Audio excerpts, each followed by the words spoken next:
बान्हा के खोलाई समधि मांगे समाधिनिया हो। बान्हा के खोलाई समधि मांगे समाधिनिया हो। माड़वा में भीड़ भइल भारी बड़ रंगदार समाधि। माड़वा में भीड़ भइल भारी बड़ रंगदार समाधि।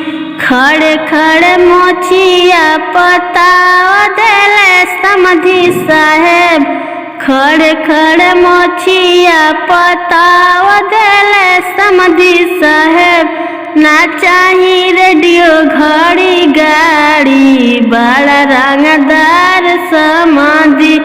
हाय माड़वा में भीड़ भइल भारी बड़ा रंगदार समाधि।